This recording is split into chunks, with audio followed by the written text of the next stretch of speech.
Assalamu alaikum wa rahmatullahi wa barakatuh. Welcome to today's podcast. This is a space where we explore the profound questions that begin to form in our minds as we grow.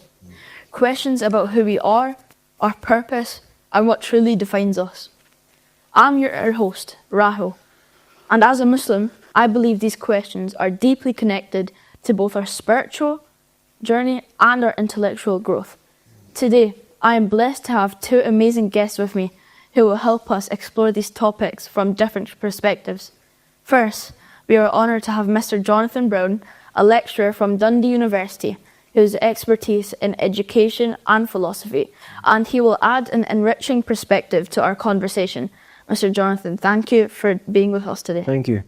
And next, we have Mr. Sahil Adeem, an educational psychologist and a speaker whose work often revolves around the nature of identity and purpose. Mr. Sahil, Jazakallah khair for joining us today. Thank you for having me. So today, we'll discuss three core questions that often arise during the teenage years, a time of immense change and reflection. These questions are like, who am I? What is my real identity? And what is my real purpose? So, we'll approach these questions from religious, philosophical, and psychological perspectives. I'll serve as your guide, but most of this conversation will be driven by our distinguished guests. So, let's dive right in. So, to begin with our first segment, our first question is, who am I? This question lies at the heart of our understanding of ourselves. So, Mr. Sahil, how would you approach this question of who am I? This is as deep as philosophy can go. Okay, who am I? Okay, so I hope you understand the word philosophy and the difference between philosophy and psychology. Because philosophy explores the psychology. Okay, it's not the other way around. Yeah. So who am I is a question of philosophy, not psychology. It's going to pay a lot of inroads into your psychology. It's going to make you behave that you're going to understand the meaning of who you are. So a shorter answer right now, so that we can begin this whole conversation, that you are a unit of a very big system. If you don't understand the big system, you won't understand who you are. We, you, me, everybody else, 7 billion, 8 billion now planet, and the billions of people who've been around. It's part of a system. Think of it like a wave going to a certain point. Okay, and we are a unit of that whole system. And hence we need to be a part of this, understand it, and try and contribute as much as, actually not just contribute, drive the system. Yeah. Okay, and that's your innate, God-given disposition. That's why a lot of inner callings, actually, whoever goes through that and understands the inner voices, hears the same voices, no matter where he's from, what kind of religion. And he's got to take over and try and drive towards a certain goal. The mutual definition of good, the mutual definition of evil, trying to be a part of the battle and win it every single time. For that, you need to get those capabilities and, learn knowledge structures and understand skill structures, try and see whether you can actually drive your self-esteem of how much knowledge you have or how much skill you have. And am I actually even being a part of that bear fight, the big fight. So who you are is just a unit of a system. Understand the system and you'll know who you are. Thank you very much. And Mr. Jonathan, coming from your perspective, how would you approach this question of who am I? Yeah, I love that answer, actually. I thought that was a lovely answer. I think, so Rahul, the question again was, who am I? Yeah. Is that right? Goodness. There's so many ways we can answer that. I think, for me personally, and it's lovely to be here to speak as myself as well as a lecturer, I think, we are children of God. And I think that pattern that you were talking about, part of that pattern, that tapestry is like taking on that likeness and participating in that. So that would be a perspective that I would have. We're also like an individual identity. And I think who we are is like that expression of, what is within us and then what's without us. And for me, I'm doing a PhD at the moment, which is like a really long essay, right? Yeah. It's a lot of studying. And it's around well-being, what I'm investigating. And one of the key things that I'm finding in my research is that our well-being is really based on a relationship. And it's relationship between us as subjects, as individuals, and then reality, you could call it, the world as it is. And we have to find these harmonious ways of being, right? So for example, if I just kept eating as much junk food as I would want, that's not going to be a harmonious way of being, because the way the world is made, if I live that way, it's going to make me ill, right? It's going to put on extra weight. I'm going to have health conditions. So I have to find in myself a way to have the best relationship with reality. Reality would be a big word, a word I'd be more comfortable saying might be with God, right? And so I think who we are then is individuals who are part of this pattern, this tapestry. And I think we're on a journey of trying to establish that relationship. And then I suppose a big part of then in with that identity is what is that thing we're having a relationship with? And I think maybe a lot of what we'll speak about is as we move through our lives, there's lots of things that are put up in front of us as this is the thing you should have a relationship with that will make meaning in your life, that will make your life good. That's another big philosophical question. What is the good life? So is the good life a life if you have a relationship with lots of money? Is the good life a life when you have a relationship with lots of success? Is it when you get lots of good grades at school? Is it when you're really popular? Does that make sense? And so we have these things we have a relationship with. So I think we are people who were made for relationship. I think that who we are as a person comes about as a product of those relationships. And a really important question for me is, okay then, so what's the best thing that we can have a relationship with? That's very nice. So, Really? Oh, does that pass? Sink it into it. Yeah. Okay, cool. So That's good. yeah. So as Muslims, we also think of this question in the context of our fitra. So our natural disposition, and how does that align with what you're saying? Oh, okay. Well, you need to explain fitra. I'm not a Muslim, so we're afraid I don't know that concept. It's a natural disposition. Yeah. Universal disposition of every human child that ever was going to be born or was born. There's a common disposition. Okay. That a human child is going to behave according to that element of the basic disposition of good, trying to achieve good, understanding why it is, what bad is, what evil is, why not to do or commit evil. Your natural basic disposition of the human mind. Okay. That's fitra. And that's fitra. And then, what was the question then with this? So, how would you align with what you're saying, with fitra? Oh, okay.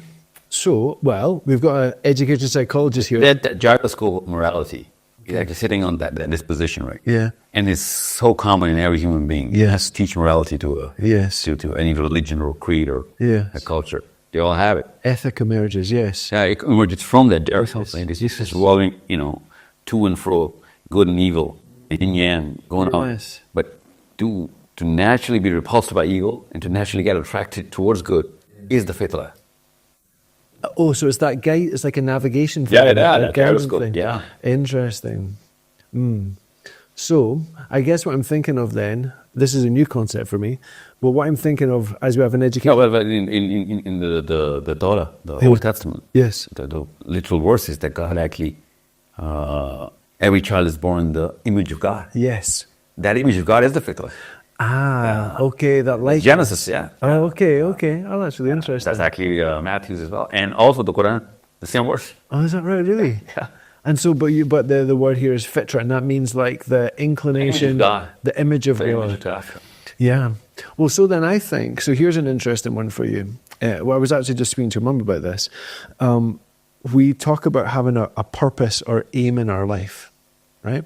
And when we look at the word for sin in the Bible, we can have in our culture nowadays, we can think of sin as a wagging finger. Like all those naughty things you shouldn't do.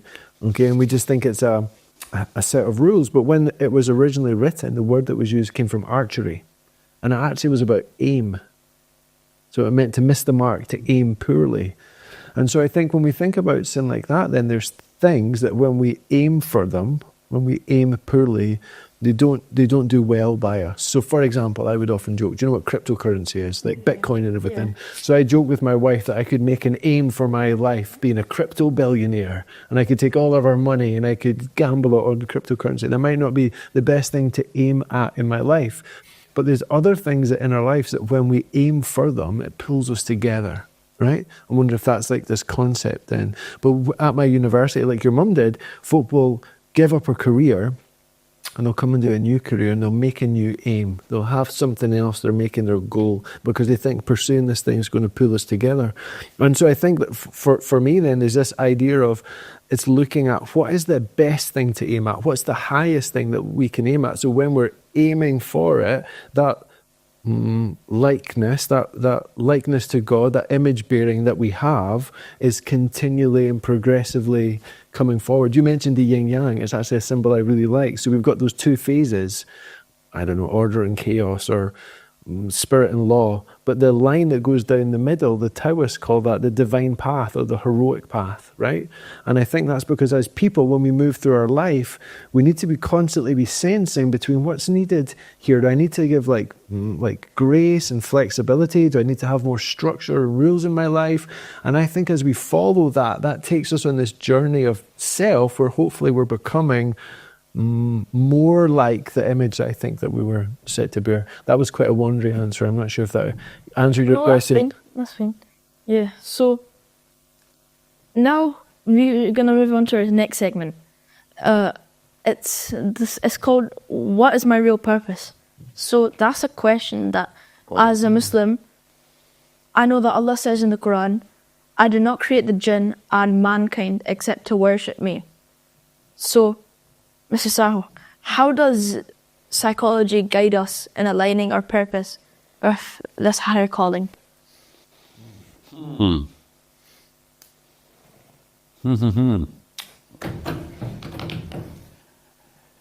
Understand the word prophet.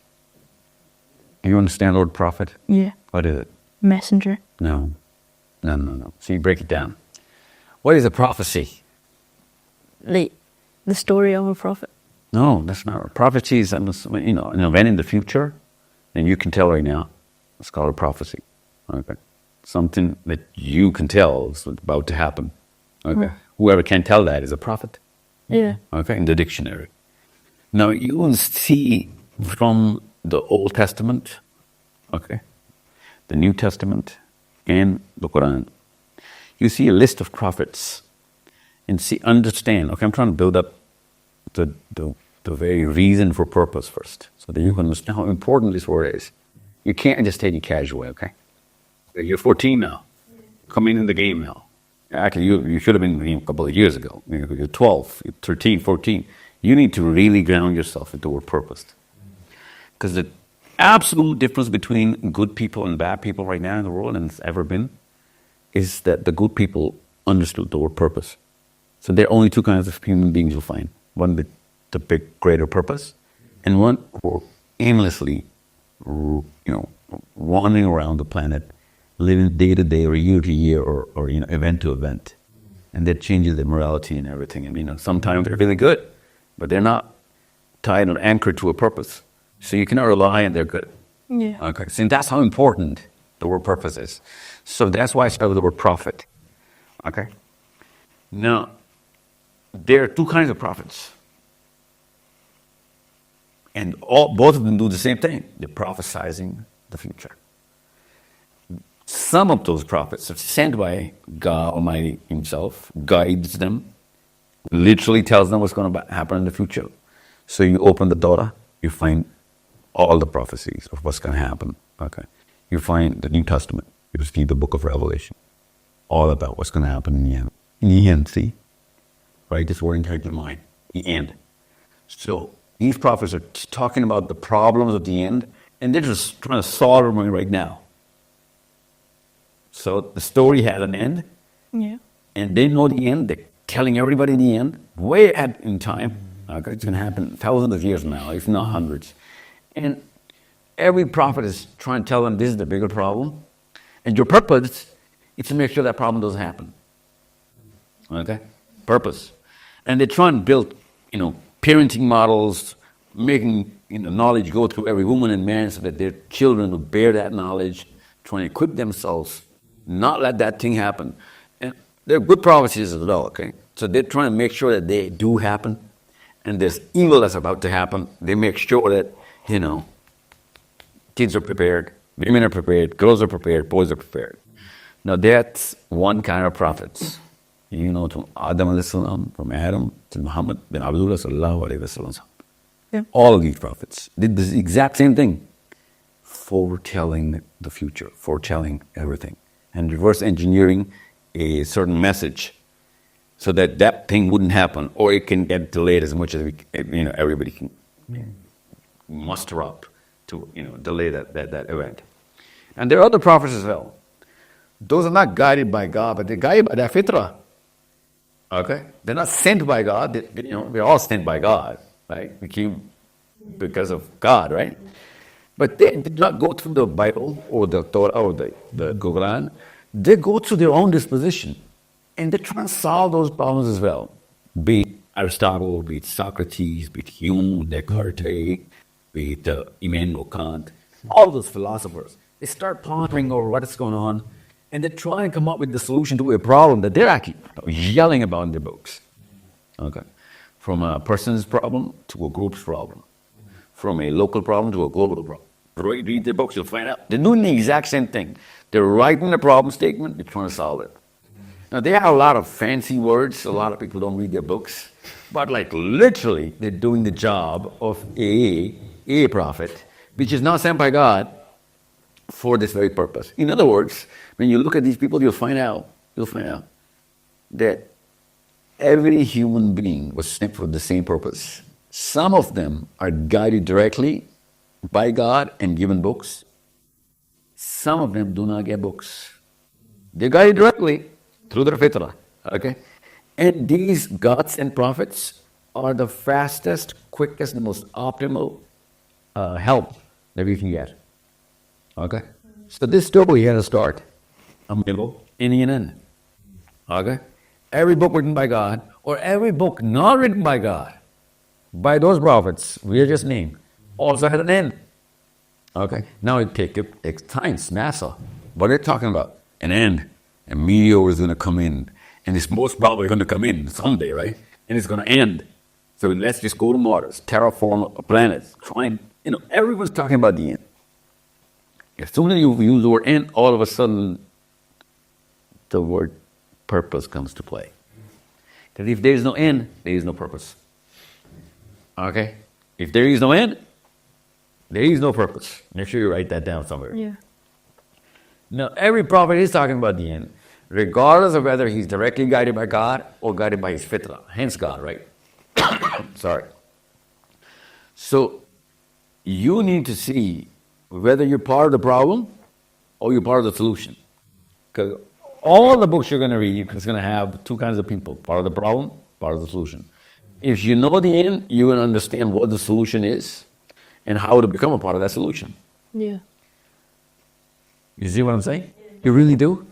Well, can I widen your age to actually understand the depth of what I'm saying? So you see the tears of every prophet sent by God. Of how deeper they felt the pain of every human being, because they could see all those human beings. God not just gave them visions, He took them on literal journeys to see hell and heaven, to see human beings going through whatever they are going to go through, the end. That's the day of judgment, right? So that day of judgment is the end, the ultimate end. So the Torah starts with that, the Bible starts with that, and the Quran starts with that. If you're not going to stop in the end, you're not going to understand your purpose. Because if some movie, some story is never going to end, then there is no point of having any kind of purpose. I could be good in my own definition. I could be bad in your definition and still feel good in my own definition. It's called moral relativism. Okay? Whoever does not have that visioning of the end in mind, as soon as you leave the day of judgment out, when you take out the day of judgment from the equation, all of a sudden the definition of morality is relative. So you could feel good and be good in your own books, a hero of your own movie, and a classical villain in everybody else's movie. And you get away with that because you know what? Both of these parties don't believe in the end. So if you have an end, very high resolution end, understanding what's going to happen there, you're going to reverse engineer a purpose of your own time. Why were you born in this time? What kind of problems are going to add to the actual problem in the end? Did you contribute towards the good? Did you equip yourself to perform against evil? All of this becomes part and parcel of your actual purpose. Because from Adam till you, from Adam till the last boy is going to be born right before the day of judgment, has the exact same purpose. There are no two different purposes. The ultimate purpose is the same. For you, me, my kids, Adam al-Islam's firstborn till Adam al-Islam's lastborn will have the same purpose, because there's a purpose of why he came here. And he was sent here to save all humanity from the ultimate end. Okay? We call that ultimate end the calamity. It's hell. Yeah. Okay? And people are not going to make it 999 to the ratio of 1 in every 1,000.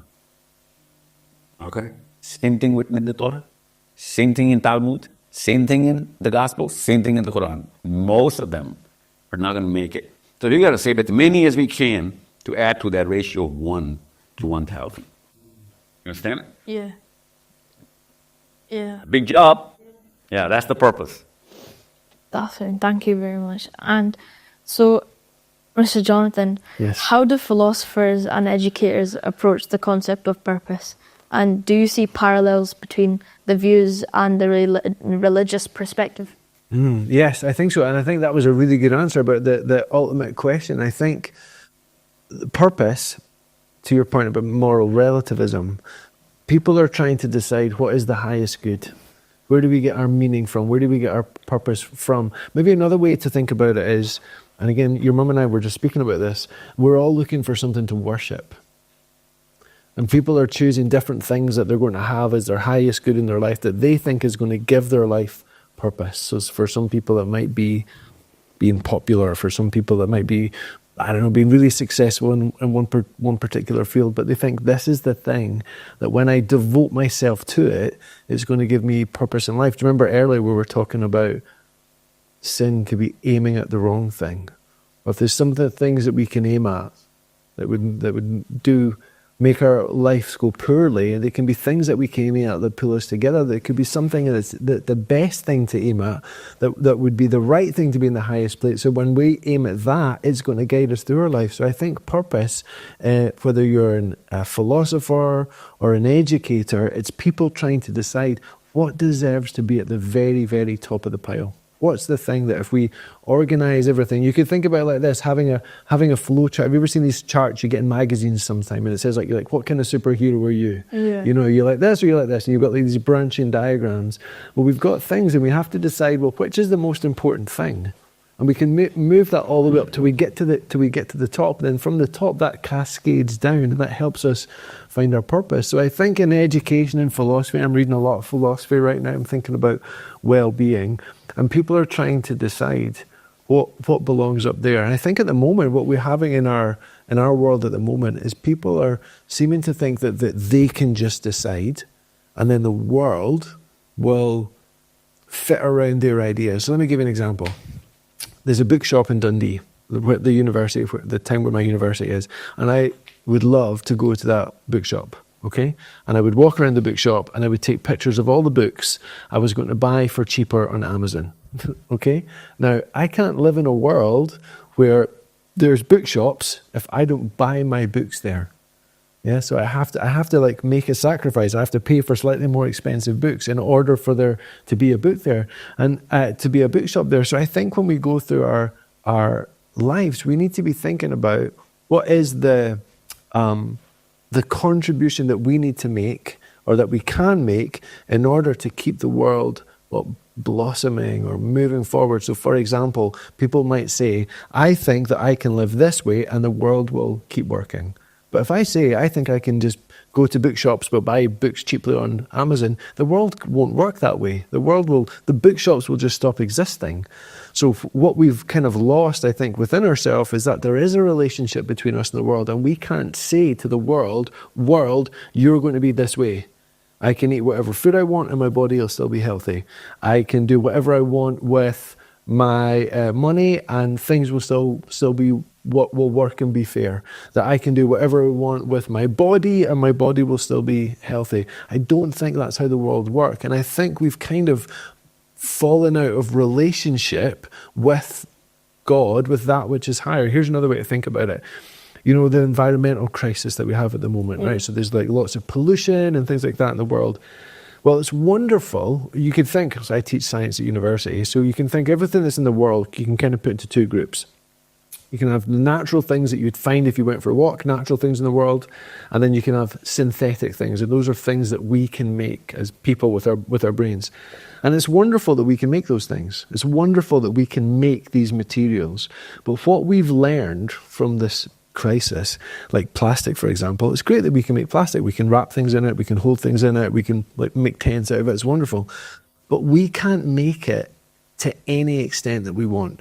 If we just make all the things that we want and don't pay attention to the world, we end up with pollution. That's what that's literally called, pollution. It damages the environment that we're trying to live in. And I think in that sense, you could say this pollution that we're having is because we've fallen out of relationship with the world. Yeah? And so I think in our lives at the moment, what's happening is I think we're falling out of relationship with that which is higher, God. And I think our purpose in some big way is to try and have that relationship, right, with God. There was a storybook I read a few years ago, and it was based in Scotland. It was called the Dragante series, I think. And you know, stories have kind of magical elements in them. And the magical element in this was that your actions either sucked the magic that was in the world out of the world and sort of sped along the end of things, or your actions put magic back into the world and help sustain it and make it a good place to be. And I think that's a big answer for what our purpose is. We need to live in such a way that we're in relationship with that which is higher, because I think when we do that, we're contributing to the world. We're helping. Goodness, how would I explain it? We're helping do God's work, which is creating and cultivating. That's one of the things we learn about God in the book of Genesis. He's a creator and a cultivator, and we're made in his image. So I think that's part of what we can do. So I think to answer your question, I think philosophy, I think they're trying to decide what goes in the highest place. I think at the moment, culture has decided whatever I feel inside is in the highest place. But I think things like the environmental crisis show us that there needs to be a relief, that there is a relationship. And actually, we need to be in the lower, more humble position. And we say, okay, world, what are you like? And I'll conform to you. And I think it's our purpose is to sort of develop that relationship. That's brilliant. Thanks. Yeah.